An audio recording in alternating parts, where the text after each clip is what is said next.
And welcome to Hannity. Tonight we begin with a Fox News alert. Tonight the world is on high alert after Iran's massive attack against Israel. Now at this hour we are monitoring the skies over Iran as we await a forceful response that has been promised from Israel. This as we also now tonight track multiple major stories, including a blatant political smear campaign. Oh, that's disguised as a criminal trial.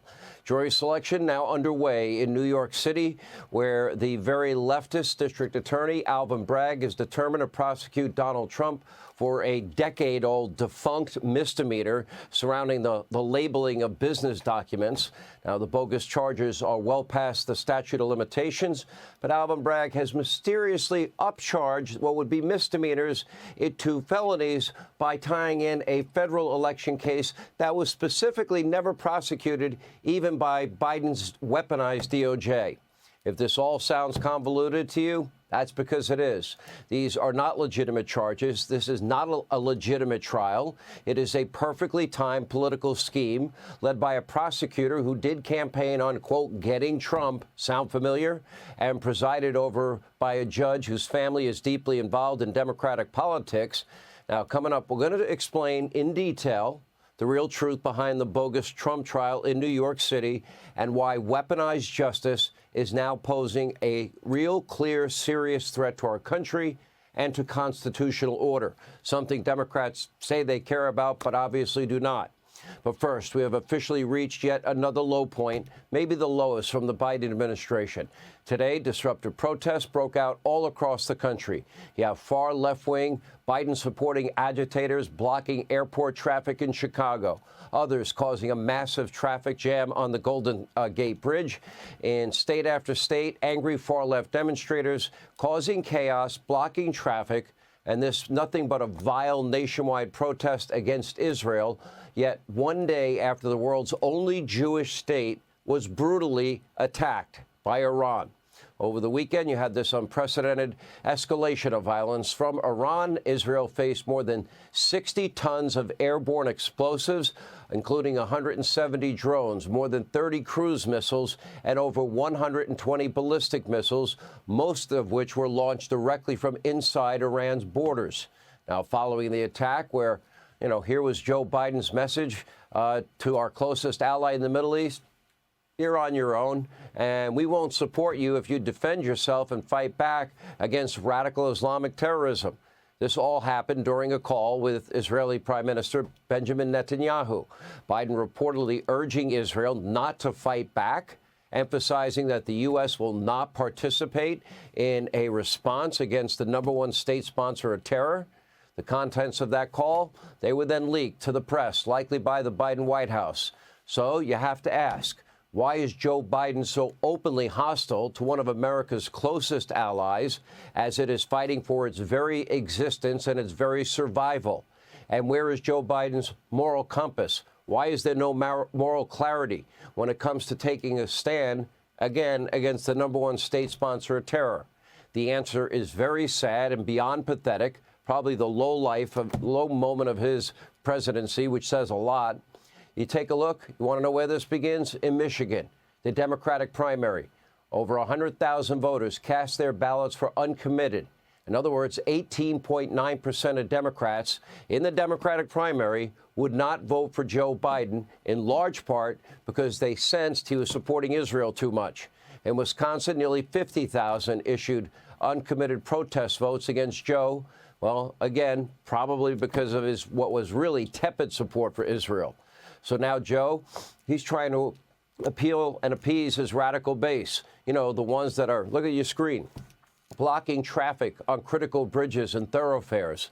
Others seen here in Chicago chanting, if you can believe it, death to Israel, death to America. This is our country? Take a look.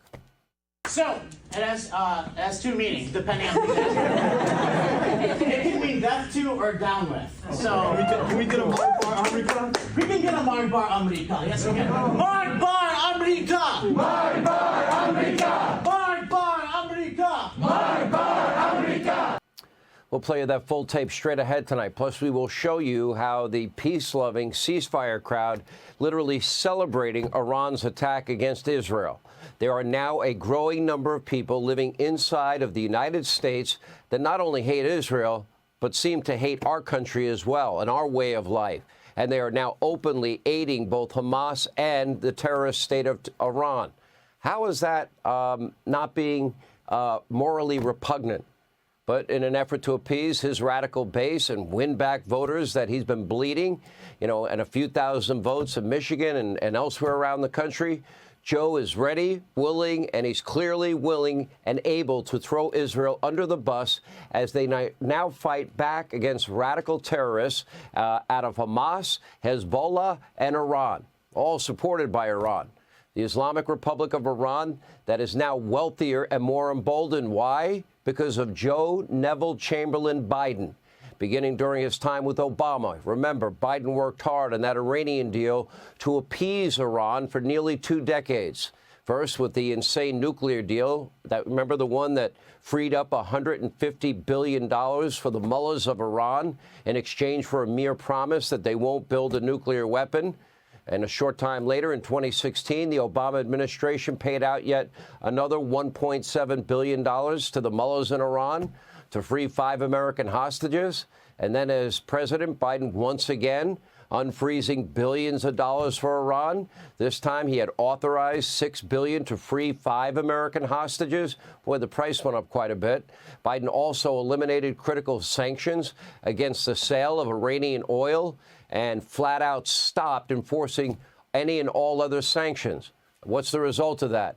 The Islamic Republic, led by the mullahs of Iran that were headed towards bankruptcy under Donald Trump, they have profited to the tune of $80 to $100 billion under Joe Biden. And you can throw in another $10 billion for the sale of energy and electricity and oil and gas to Iraq that Biden also authorized. Biden also waived sanctions targeting Iran's nuclear program. And in response to Biden's, quote, generosity, the mullahs of Iran have now upended peace in the Middle East. They're funding violent proxies all over the region, like Hezbollah, the Houthi rebels, Islamic Jihad, and Hamas. The barbaric attack on October 7th, remember, almost 1,200 Israelis died that day, might not have been possible without Joe Biden's policy of appeasement and the enrichment of Iran. Iran has also rapidly accelerated their nuclear program. And now they have attacked Israel directly for the first time in history, only 2 days after Biden issued this very tepid warning before shuffling off to the beach for what was supposed to be a relaxing weekend. Take a look. How imminent do you think an attack on Israel is from Iran, Mr. President? I don't want to get into secure information, but my expectation sooner than later. Mr. President, on Iran right now. Mr. President, what is your message to Iran in this moment? Don't. Don't? That's it? Our closest ally in the Middle East is facing an imminent attack from the world's #1 sponsor of terrorism, and Biden can only muster one word? Don't? Joe, they did. Your appeasement bought you nothing. And then after Iran attacks Israel, the president didn't bother addressing this country or appear in public.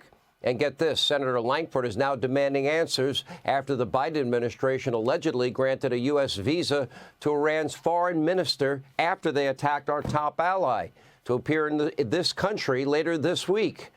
Iran is responsible for killing Americans, you might recall, taking American hostages, launching a strike against our closest ally, and you got Joe Neville Chamberlain Biden doing nothing in response. He won't even deny a visa to their foreign minister after this attack. America's message to Iran and the rest of the world that is involved in terror, it should be crystal clear. We will support our allies and our friends, and we will, by the way, we will fight for our citizens and never lift a finger to help any country that foments and supports terrorism. So how does this all end? With or without support of Biden, Israel, they will need to channel Winston Churchill in order to survive what is a threat to their existence. Let's take a trip down memory lane. I have nothing to offer but blood, toil, tears, and sweat. We have before us an ordeal of the most grievous kind. We have before us many, many long months of struggle and of suffering. You ask, what is our aim? I can answer in one word: victory. Victory at all costs. Victory in spite of all terror. Victory, however long and hard the road may be. Blood, toil, tears, and sweat. What is our aim? Victory. We have long said on this program, appeasement, the likes of which Joe Biden is guilty of, will never work. You must hold bad actors accountable, or you will be destroyed. And now Israel has an obligation to fight back, or they will risk more of these attacks and probably worse.